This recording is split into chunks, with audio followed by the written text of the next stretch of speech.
और ना कोई पाओ तेरी तुलना किससे करूँ तुझसा और ना कोई।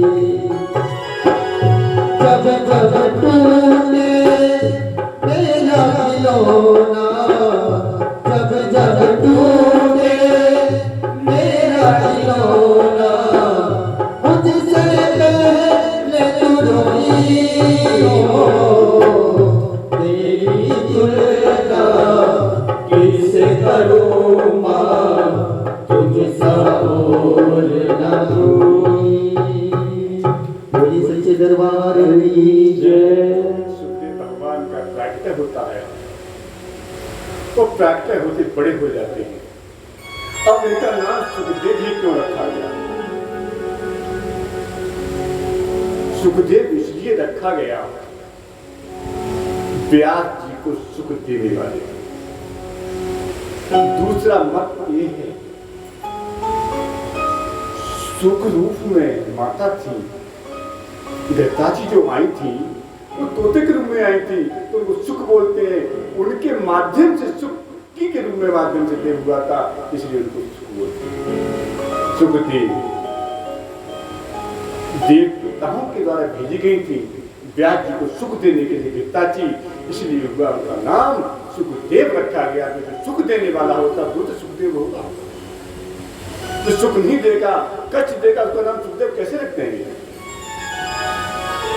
तो सुखदेव का जन्म होता है, तो जैसे जन्म होता है ब्रह्मा जी कमंडल लेके आते हैं, कोई मृगदंड लेके आता है, कोई मृग चर्म लेके आता है, कोई दंड, कोई कुछ लेके आता है, सारे लोग उनको दे देते हैं और लेके सुखदेव जी चलने लगते हैं। तो व्यास जी रोकते हैं, सुखदेव बेटा कहाँ जा रहा है? नहीं पिताजी मैं जाने तो मुझे जिस उद्देश्य में आया मुझे पूर्ण करने दीजिए। कि बेटा जिसलिए मैंने तुझे उत्पन्न किया है उसको तो पहले पूरा कर दे। तो बोले कि पिताजी मुझे इस बंधन में मत मानिए, मैं गर्भ से उत्पन्न नहीं हुआ हूँ, वो गर्भ में जाने वाले मुझे कर्म करने की प्रेरणा मिलती है। आप गर्भ से उत्पन्न हुए हैं, आप ही उसमें रहिए, मैं इसमें नहीं जाऊंगा। तो बोले बेटा जैसे मैंने इतना तपस्या किया तो मुझे सुख कहाँ मिलेगा, मुझे तो कष्ट होगा। और पुत्र वो ही है जो पिता के कहे अज्ञान सा चले और कार्य करे। सुखदेव जी ने कहा क्या? तो बोले क्या आज्ञा? कि कुछ ज्ञान तो अर्जित कर ले तू मेरा पुत्र है, यज्ञों बीज वगैरह कर, गायत्री मंत्र जप कर, तपस्या कर, ज्ञान अर्जित कर, उसके पश्चात तुझे कुछ बताऊंगा। पहले इतना तो कर ले। फिर किसी से कह दी जाए लोहा मंडी से बोलाना, ताजमहल से बोलाना, वहां से बोलाना, तो भूल जाएगा। पहले लोहा मंडी चला जा, वहां से वो सामान लेके आ जा, प्रेम से कर रहा है बेटा, इसे भी कर रहा तो सब कार्य हो जाएंगे पूरे आपके। और एकदम सारे कार्य दे दी तो झगड़ा जाएगा, देखो मुझे कितने काम बता दिए, क्या क्या करूंगा मैं। तो सुखदेव जी को व्यास जी ने इस तरह बांधा और यज्ञोपवीत संस्कार करने के लिए बृहस्पति के पास भेज देते हैं शिक्षा लेने के लिए। कुछ समय में ही बृहस्पति जी सारी शिक्षाएं ग्रहण कर लेते हैं और शिक्षा ग्रहण करने के पश्चात आते हैं और कहते हैं पिताजी आपने कहा मैं करके आ गया, मैं जाए। तो बोले कि बेटा अभी नहीं। तो बोले क्यों? कि जिस उद्देश्य से मैंने तुझे उत्पन्न किया वो उद्देश्य तो पूरा कर दे। तू चला जाएगा तो मुझे फिर जल कौन देगा, इतना तर्पण कौन करेगा? इसलिए शादी विवाह कर, संसार में और संतान उत्पन्न कर, उसके पश्चात बोले कि नहीं मैं तो नहीं करूंगा। व्यास जी बहुत समझा रहे हैं पर सुखदेव जी की समझ में नहीं आ रहा। बोले कि मैं नहीं जंगल में बसूंगा पिताजी, आप किसी मर जाइए, मरिए, बाबा नरक में जाइए, मैं नहीं जाऊंगा। मैं माता के गर्भ में नहीं जाऊंगा। क्यों? गर्भ से ज्यादा बड़ा नरक कहीं नहीं। कितने कष्ट झेलने पड़ते हैं। मैं नहीं जाऊंगा, मैं ऐसा कार्य करूँ, मैं तो आर्य में जीऊँ, आर्य में रहूंगा, मैं तो भजन करूंगा जाके जिस उद्देश्य से आया हूं। तो बोले कि ठीक है तू करना, पर एक बात मान ले, जनक राज विदेह के पास चला जा, उनसे कुछ शिक्षा लिया। तो बोले जनकराज कौन है? राज बोला है, अपने राज राजा को बोलते हैं कि हाँ, जो राजा है वो विधेय कैसे हो सकता है? ये तो नहीं हो सकता भाई। आपने पिताजी ग्रंथ कहा है कि राजा कोई विधेय नहीं हो सकता है, लगता है इनकी परंपरा चली आ रही जनक विधि। बोले कहा कि मैं इस शंका को पूछूं, आप मुझे बताइए कहां कैसे जाना, मुझे आज्ञा दीजिए। व्यास जी चाह रहे थे, उन्होंने तुरंत आज्ञा दी दी, जाइए ऐसे पहुंचिए जनकराज में और जनकपुर जाइए, वहां से जनक जी से शिक्षा लीजिए, या जो वहां संतुष्ट हो गए तो ठीक है, नहीं हुए तो फिर जो करना बेहतर। सुखदेव जी अपना कमंडल हो छत्र गंध उठा लेती हैं, चल देती हैं जनकपुर के लिए। जनकपुर की दरबार पहुंचते हैं, पहले दरवाजे पर द्वारपाल ने रोका, देखा कि ब्राह्मण कोई आ रहा है, बड़ा तेज चमक रहा है। जो सुखदेव जी सूत के समान चमकते, क्यों अग्नि से प्रकट हुए थे ना, तो अग्नि से प्रकट होगा तो तेज होगा, तेज चमका अग्नि का उसका, तो तेज चमक रहा था। तो बोले तो ब्राह्मण तो बहुत अच्छा है, तेज चमक रहा है। तो वहां जनकपुरी में जाने के लिए अतिथियों को बाहर से आता था, उसको दरबारियों के प्रश्नों का उत्तर देना होता था। उन प्रश्नों का उत्तर देने के पश्चात ही प्रवेश कर सकता था। उन्होंने प्रश्न किया, हे ब्राह्मण आप कौन है, कहां से आए? सुखदेव जी ने कहा, मैं क्या बताऊं, मैं कौन हूं, कहां से आए हूं, किसका? इसलिए कहा गया है सुखदेव संत, कभी भी संत को कोई व्यक्ति ये न पूछे कि तुम कहां से आए, कहां तुम्हारा गांव है, कहां तुम्हारा स्थान है, कभी ये बात नहीं पूछनी चाहिए। आप क्यों संत के दो जन्म हो जाते हैं, एक तो मां के गर्भ से और एक इस शरीर के गर्भ से गुरु दे देता है, इस कल्याण के रास्ते पर चला दे देता है, उसका पूरा जन्म हो जाता है। अब तुम पूछ रहे हो कहां के हो, कहां जन्म स्थान का, क्या उसको मालूम है मेरा जन्म कहां हुआ था? आपने तो पूछ लिया, मां ने जन्म दिया, मां को मालूम है, मुझे नहीं मालूम है ना। आप मुझसे पूछ रहे हो कहां बताऊं आपको मैं, मेरा जन्म अस्पताल में किस जगह हो गया, मुझे क्या मालूम, किसका पुत्र मुझे क्या मालूम, कि मां को मालूम है। कहां से आए हो, अब तुम कहां की पूछ रहे हो, कहां से आए हो? पता नहीं मैं कहां से आ रहा हूं, घूमता हुआ चला ही जा रहा हूं। कुछ आध्यात्मिक दृष्टि भी होती है, आगम निगम, आगम माने आना, निगम माने जाना। इसलिए संतों को पूछना चाहिए। जैसे सुखदेव जी से द्वारपालों ने पूछा, सुखदेव जी द्वार के इधर खड़े हो जाते हैं, पेड़ की तरह हिलते हैं, देखते हैं,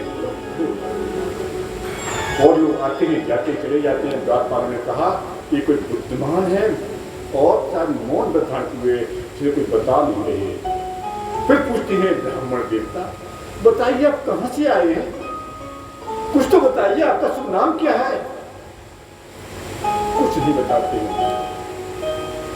उन्होंने कहा ये बताएंगे नहीं, अच्छे व्यक्ति हैं और शायद राजा से मिलने के योग्य हैं। उन्होंने अनुमति दे दी। सुखदेव जी चले जाते हैं, जैसे दूसरे द्वार पर पहुंचते हैं तो हम भी उन्होंने और सवाल किए, वहां भी खड़े हो जाते हैं। जब कोई जवाब नहीं देते हैं तो द्वारपाल और दरवाजे से जनकपुर में जाते हैं। जनक के कहते हैं कोई ब्राह्मण देवता आए हैं, कोई बोल नहीं रहे, कुछ नहीं बता रहे, वो बहुत बड़े तेजस्वी मालूम पड़ रहे हैं, बहुत तपस्वी है वो। जनक जी ने कहा कि बुरा के नहीं है, उनकी व्यवस्था कर दी जाती है। कहां राजाओं की सेवा करने वाले कौन होते थे? चाहे संत हो चाहे ऋषि हो, कोई भी हो, दास में शामिल लगते। दास कम लगते थे, दास में सेवा ज्यादा लगती थी। क्यों? दास कभी भी किसी तरह का अहित भी कर सकता है, पर दास में अहित नहीं कर सकता। किसी भी राजा के चले जाएंगे, तो संत के चतुर्मास करने में कहीं जाते थे तो राजा चतुर्मास में अपनी पुत्री को, अपनी या पत्नी को या किसी विशेष दासी को सेवा में लगाते थे, पुरुष को नहीं लगाते थे। क्योंकि ये खुश कहीं होकर के थोड़ी त्रुटि भी हो गई तो ऋषि नाराज नहीं होंगे, देवी तो प्रसन्न हो जाते हैं। देवी की शक्ति से, देवी के साथ होते थे ऋषि। पहले जितने ऋषि होते थे हर पत्नी को स्त्री को अपनी मां मानते थे, देवी मानते थे, देवी मानकर के रहते थे, देवी ही कहते थे। तो सुखदेव जी की व्यवस्था कर दी जाती है महल के अंदर। तो सुखदेव जी के कहा कि 4 दासियां लगा दी गई। संध्या का समय होने आया, सुखदेव जी ने कहा हम स्नान करेंगे, स्थान बताइए। दासियों ने कहा कि प्रभु स्थान को बताया कर। स्नान ध्यान करके आते हैं, ध्यान में बैठ जाते हैं। संध्या काल का एक समय बीतता, रात्रि का पहरा समय बीतता, पहरा पहर बीता। 4 पहर रात्रि के होते हैं, 4 पहर दिन के होते हैं, इसलिए 24 घंटे की विमान में 8 पहर होते हैं। एक संध्या काल का दिन का पहर, एक रात्रि काल का एक पहर भगवान देव ने ध्यान में बिता दिया। किसी देवी की तरफ देखा तक नहीं। 2 पहर विश्राम के लिए होते हैं रात्रि के, उसमें सुखदेव जी ने विश्राम किया। जैसे ही अंतिम पहर 4था पहर आया 3 बजे के बाद का, सुखदेव जी उठते हैं, स्नान करते हैं, निवृत्त होते हैं, संध्या वंदन करने के बैठ जाते हैं, ध्यान बैठ जाते हैं। तो 2 पहर फिर बीत जाते हैं, पहला दिन का और अंतिम रात का। व्यास जी ने दासी को बुलाया, क्या है बताइए, कौन व्यक्ति है? कहते महाराज हमें कुछ नहीं मालूम है, पर हमको आचरण से मालूम पड़ रहा है, जो सुना है हमने ऋषि मुनियों के माध्यम से कि व्यास जी के पुत्र उत्पन्न हुए, सुखदेव बहुत श्रेष्ठ हैं उनके अंदर, हमें उसके माध्यम से वही मालूम पड़ रहे हैं। जनक जी अपना कार्यभार संभाल करके आते हैं और जैसे महल में घुसते हैं, महल तो राजा का था, परंतु वो कमरा उस समय रूम जो होता है वो सुखदेव जी का था। जैसे कहते हैं कोई महात्मा जाते हैं वहां रुकते हैं और बाद में चर्चा की जाए, बोले महाराज जी वो आपका वाला कमरा महाराज जी का नहीं था, पर महाराज जी उसमें रुके थे, इसलिए महाराज जी आपका वाला कमरा था, उसमें ये हुआ, उसमें ये करा दिया हमने। महाराज जी आपके लिए आपके कमरे में हमने प्लस्तर करा दिया, पुताई करा दिया, बेड बिछा दिया आपके कमरे में। महाराज जी कहो क्या है, तो आपका घर है, आप उन्हें बुला रहे हो, आप आ रहे हैं, पर इसका हो गया महाराज जी का, इसलिए वो कमरा सुखदेव जी का हो गया। और जिसका कमरा होता है उसमें कोई आता है तो सामने वाला अतिथि होता है। हमने उसे वास किया कुछ पल के लिए तो हमारा हुआ, और कोई हमारे बाद में आ रहा तो हमारा अतिथि होता है। इसलिए सुखदेव जी के जनक जी वहां पर अतिथि थे। पहले सुखदेव जी जनक जी के अतिथि थे, पर उन्हीं के महल में जनक जी सुखदेव जी के अतिथि। सुखदेव जी खड़े होते हैं, आसन देते हैं, चल देते हैं उनको और बिठाते हैं, वार्तालाप होता है, चर्चाएं चालू हो जाती हैं, साथ साथ चलने लगता है। और जनक जी से कहते हैं, देवी बताती है अपना परिचय देकर के, पर मैं आपके पास क्यों आया, मेरा उद्देश्य यही है, पिता ने कहा आप जनक विधेय राज हैं, आप विधेय कैसे हैं, आप राज करते हैं, किसी का हित होता है हित होगा, आप उसमें लिप्त रहते होंगे, आप विधेय कैसे हो गए, शरीर में भी लिप्त रहते हैं, जनता में भी रहते हैं, बहुत समझाते हैं और वर्णन भी कहते हैं। तो बोले इनको कैसे समझाया जाए, तरह तरह से समझाने की कोशिश करते हैं। और वो कहते हैं कि पिताजी ने आपको कहा है आप शादी कीजिए, जैसे मैं विधेय होते राज कर रहा हूँ उस तरह आप भी अपनी शादी कीजिए, संतान उत्पत्ति कीजिए। वो नहीं मान रहे। तो बोले क्या करेंगे आप बताइए। बहुत समझाया जनक जी ने, पर सुखदेव जी की नजर में नहीं आ रहा। तो बोले ठीक है, आप शादी नहीं करेंगे कि नहीं करूंगा, बच्चे उत्पन्न नहीं करेंगे नहीं करेंगे, पंथ को नहीं चलाएंगे कि नहीं चलाऊंगा, क्या करेंगे कि वन में जाऊंगा, कि क्या करेंगे कि साधना करूंगा, साधना करेंगे। तो साधना किससे करेंगे, साधना करने के लिए साधन की आवश्यकता होती है, बिना साधन के साधना नहीं। तो साधन की आवश्यकता होगी कि हाँ, कि क्या साधन क्या होगा, कि आसन भी होगा, कमंडल भी होगा, जल भी चाहिए, कुछ फल भी चाहिए। कि हाँ, कोई जंगल के फल खा लूंगा और ध्यान में रहूंगा कि फल तो खाएंगे, संबंध तो आपका फल में मन तो रहेगा। यदि आपको भूख लगेगी तो फल बीनने तो जाएंगे कि हाँ, तो उस काम को करने के लिए पत्नी होगी तो आपकी सेवा कर देगी, फल वही दे देगी। वही कीजिए। जिस तरह से आपको जंगल में फल खाने के लिए फल की आवश्यकता होगी, व्यवस्थाएं बनाएंगे, उसी तरह से मैं राज्य में रहकर व्यवस्था बनाता हूं जनता। आप कहते हैं एकांत में, एकांत तो कहीं नहीं है। वहां भी आपको पक्षी मिलेंगे, उनकी किलकिलाहट होगी, आपके ध्यान को भंग करेंगे। इसी तरह प्रजा के बीच में रह के मुझे जो करना होता है वो मैं करता हूं। प्रजा अपना काम करती है। कई तरह से लोग समझाया, तब सुखदेव जी की समझ में आया तो बोला कि हाँ, आप वास्तविक मेरे पिता के शिष्य हैं। जनक जी व्यास जी के शिष्य थे। जनक जी व्यास जी के शिष्य थे। आप मेरे पिता के शिष्य हैं, पर मेरे पिता की बात को नहीं चल रहा है। क्योंकि कभी कभी ये होता है, पिता पुत्र का संबंध आड़े आ जाता है, वह समझ नहीं पाता है, गुरु के संबंध को भूल जाता है। परंतु जब दूसरा व्यक्ति के पास जाते हैं तो उसका ग्रहण कर लेते हैं। इसीलिए कई जगह हमने देखा है कि अध्यापक पिता होते हैं, अपने बेटे को नहीं पढ़ा पाते हैं, दूसरा एक पढ़ाता है। देव जी वहां से आते हैं। आने के पश्चात घर गांव में आते हैं, पिताजी के पास आते हैं, पिताजी के प्रणाम करते हैं। पिताजी आपने कहा वो सत्य है, और जनक जी वास्तविक विधि राज हैं और मैं आपकी आज्ञा का पालन करता हूँ। तो उसी समय पितृदेव थे, उनकी पुत्री थी पीवरी, उसके साथ सुखदेव जी की कन्या, उनकी पीवरी से एक शादी होती है, उससे 4 पुत्र होते हैं।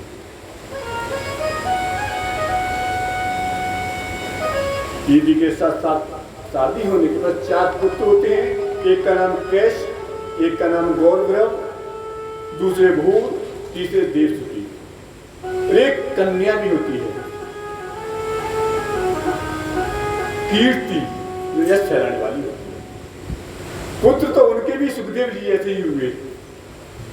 कहते हैं पिता के गुण सारे पेटे में गए।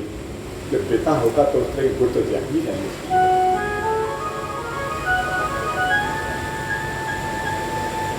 पुत्री कीर्ति की शादी होती है।